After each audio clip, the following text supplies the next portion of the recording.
I never imagined that a simple disagreement with my HOA Karen neighbor would escalate to this level. When she called 911 on my farm, I was ready for her to pull one of her usual power moves. But what she didn't know was that I had something much stronger up my sleeve. The moment I showed my badge and the warrant for her arrest, her jaw literally hit the floor. This is the story of how one woman's misuse of authority led to her downfall in the most unexpected way. The morning was bright and crisp, the kind of chill that bit gently at your skin but promised a warm day ahead. The first light of dawn spilled slowly over the rolling hills, turning the dew-kissed grass into a shimmering sea of tiny diamonds.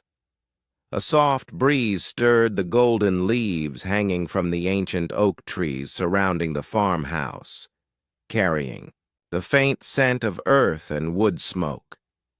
The sun's rays bathed the entire landscape in a warm amber glow, the sky a clear, endless canvas of soft blues and wispy clouds drifting lazily. The tranquility of the morning wrapped around me like a comforting blanket, a rare and precious stillness. This was my sanctuary, my escape from the chaos of the outside world. For me, this farm wasn't just land. It was a refuge, a place where the steady rhythm of nature reminded me who I was. Inside the farmhouse, the quiet was punctuated by the gentle clinking of my fork against the plate, a small, familiar sound in the stillness. The rich aroma of freshly brewed coffee curled through the air, mixing with the warm scent of scrambled eggs and toast. Outside the kitchen window, I watched the chickens pecking energetically at the soft earth, their feathers shimmering in the early light. The cows, heavy and content, grazed lazily under the watchful gaze of the barn. Even the goats, with their playful bleats, were at ease, scrambling over rocks as if each day was a new adventure. Moments like these were everything to me, when the world felt calm, predictable, and just right. Just as I took my last bite, a sharp, urgent knock shattered the quiet. It wasn't the slow, polite tap of a neighbor dropping by. It was quick, insistent, almost demanding. I set my fork down, wiped my mouth with a napkin, and rose slowly. A strange tightening gripped my chest, a flicker of unease I couldn't shake. Something about that knock felt wrong. I opened the door. There she was, Karen. At first glance, she looked the same as always, tall, sunglasses masking her eyes, her face a mask of carefully applied makeup, tight and unreadable. Her clothes were immaculate, a tailored coat, sharp black pants, and boots that screamed designer label. Every inch of her screamed authority and control. It was as if she owned not just this street, but the very air we breathed. "Can I help you, Karen?" I asked, forcing my voice to stay steady. She stepped closer, and the air seemed to tighten. That cold, calculated look in her eyes said this wasn't a friendly visit. This was a challenge. "I need to speak with you," she said, her tone low and commanding. My heart sank. I knew this was about the farm, about her relentless crusade to make my life difficult. Noise complaints, animals, barns. There was always something. Always a reason to pick at, to complain, to assert control. "The animals are disturbing the peace," she said sharply, her voice colder than I'd ever heard it.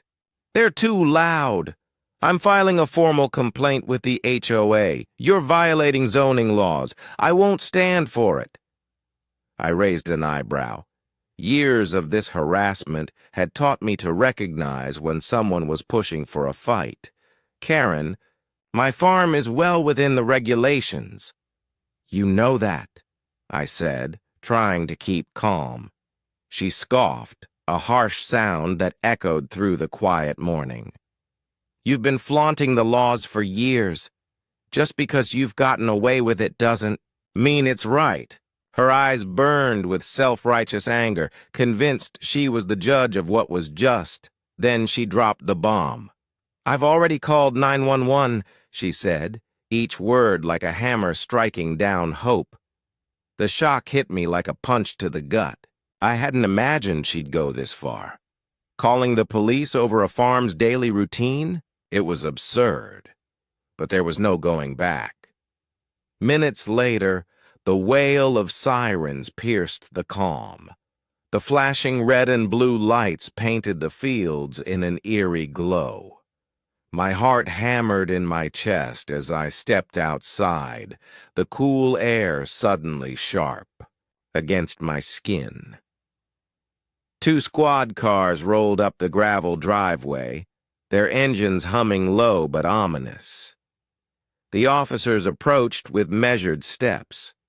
The first, a young woman, her uniform crisp and her face unreadable, scanned the farm with a practiced eye.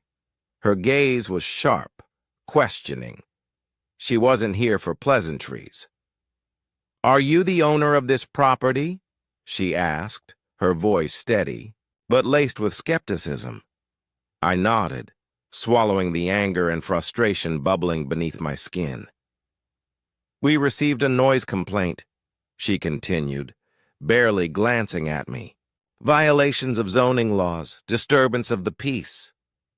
I pointed toward Karen's house in the distance. "That's the person who called you. She's been harassing me for months." The officer's eyes flickered briefly, weighing my words. After a tense silence, she said, "We'll need to inspect the property to verify the complaint." I motioned toward the barn and open fields. "Go ahead. You'll find everything in order." As she walked away, boots crunching on the gravel, my gut churned. This wasn't just about noise anymore. Karen's game was deeper, darker, and I was caught in the middle. Back inside, my hands shook slightly as I pulled out my badge, the metal cool and heavy in my palm. Years ago, I'd been a law enforcement officer. I kept my certification current just in case. Today, that training was my strongest weapon. I stepped back outside just as the officer finished inspecting the barn. "Officer," I called, my voice calm but firm. She turned sharply, eyes narrowing as she spotted the badge I revealed. "I'm an officer of the law," I said evenly, "and I'm the one who should be investigating this complaint." Her posture shifted immediately, a subtle but unmistakable change. "I wasn't aware," she admitted, surprise flickering across her face. "You didn't mention it," I said. "I didn't think it necessary. Until now." Karen had made a critical mistake. She didn't realize who she was dealing with. "I have evidence of her harassment," I told the officer, locking eyes with her. "If she's willing to waste your time, I'll be ready to hold her accountable." The officer considered me carefully. This wasn't just another neighbor dispute. "All right," she said finally. "Let's take a look at the evidence." The storm had truly arrived, and this time I wasn't backing down. The crisp afternoon air brushed against my skin, carrying a faint scent of dry earth and fading wildflowers as I stepped back onto the porch. My badge was now in hand, its cold metal weight oddly grounding, like an anchor tethering me to a moment I knew would change everything. It felt as if I'd crossed an invisible threshold, ready to seize control of a situation that had spiraled wildly out of control far too many times before. My boots crunched sharply on the gravel path as I approached the two figures by the barn. The officer was still locked in conversation with Karen, though it was clear Karen dominated the dialogue, spewing out a flood of fabricated complaints without ever glancing my way. But the moment I stepped into their line of sight, the atmosphere shifted, palpable and electric. Karen's posture stiffened instantly, her shoulders rigid like steel rods, and the endless flow of words suddenly stalled. She turned toward me, and in her eyes I saw the flicker of dawning panic, the subtle but unmistakable crack in her carefully crafted facade. The smug expression she wore like armor faltered, replaced by confusion, then shock.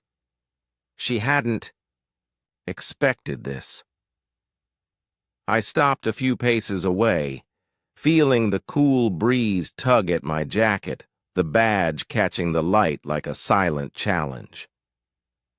"Officer," I said, my voice firm and unwavering, "I'm afraid there's been a misunderstanding." The officer glanced at me, her gaze sharp and questioning, but Karen's reaction was the real story. Her eyes darted nervously between us, a flicker of uncertainty betraying her usual bravado. That hesitation was a small victory in itself. The power dynamic had shifted, and she hadn't yet come to terms with it. "Wait, you're a cop?" Karen's voice cracked, disbelief dripping from every word. I smiled inwardly at the shift. The tension between us thickened, almost tangible, like static before a storm. "I am," I said calmly, letting the truth settle like a weight in the air. "And it seems you've made a very serious mistake." Her eyes widened as if the words themselves had struck her like a blow. Her mouth opened and closed silently, searching for a response but finding none. She had come here with a clear mission, to force me out, to assert her dominance, but now, standing before me, her world was unraveling in slow motion. I don't know what you mean," she stammered, voice trembling. "This farm is violating zoning laws and—" I stepped forward, cutting her off before the lie could spill further. "You're wasting the officer's time." My voice was steady, authoritative, slicing through the thickening tension. From inside my jacket, I produced the warrant, the thin, crinkled paper cold and weighty in my palm, a tangible symbol of her unraveling. "Actually, Karen, it's you who's in violation. I've been investigating you for some time. This warrant is for your arrest." Her expression froze, the smugness replaced by pure panic. Mouth agape, no words came. For a split second, I saw the full impact of her downfall, the empire of control she'd built on fear and falsehoods collapsing like a house of cards. "What? Arrest? For what?" Her voice climbed, frantic and sharp, almost childlike in its desperation, a far cry from the confident woman who had prowled the neighborhood like a queen. "For harassment, misuse of authority, and filing false reports," I said, each word deliberate, measured, heavy with consequence. Her face flushed crimson, but her eyes lost their arrogance, replaced by raw fear. Karen opened her mouth to protest, but the words died before they left her lips. The truth was too much for her to bear. "You've been abusing your HOA position to harass neighbors, intimidate others, and manipulate the community," I continued. watching her slowly piece it together as her composure shattered. I've been building this case for months. Karen, you won't get away with it anymore. The officer, who had been silent until now, shifted her stance, her eyes flickering between Karen and me. The reality of Karen's deceit was sinking, in for her too. Karen's gaze flicked to the officer, pleading silently, but there was no rescue coming. Arms crossed, the officer stood unmoved. Karen's bluff had been called, and the ground beneath her crumbled. "You can't do this," Karen sputtered, panic clawing at her voice. "I'm trying to protect the community."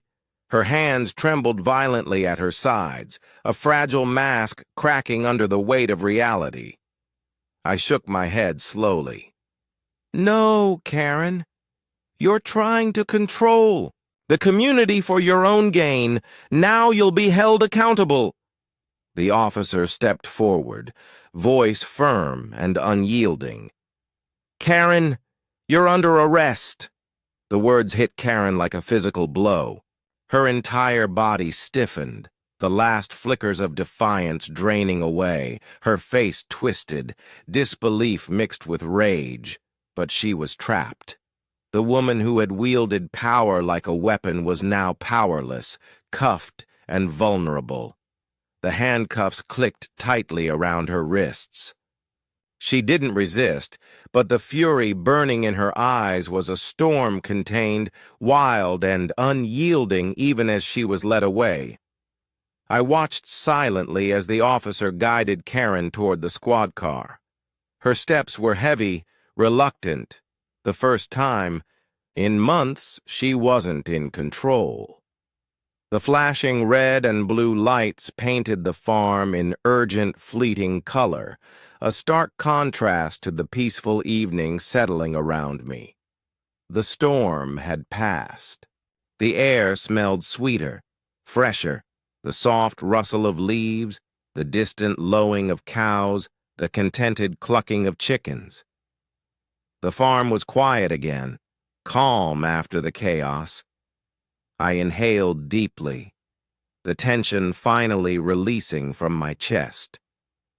This wasn't just a victory over a neighbor's spiteful complaint. It was a stand against someone who had abused power, someone who thought they could crush others beneath their will. And today, justice had won.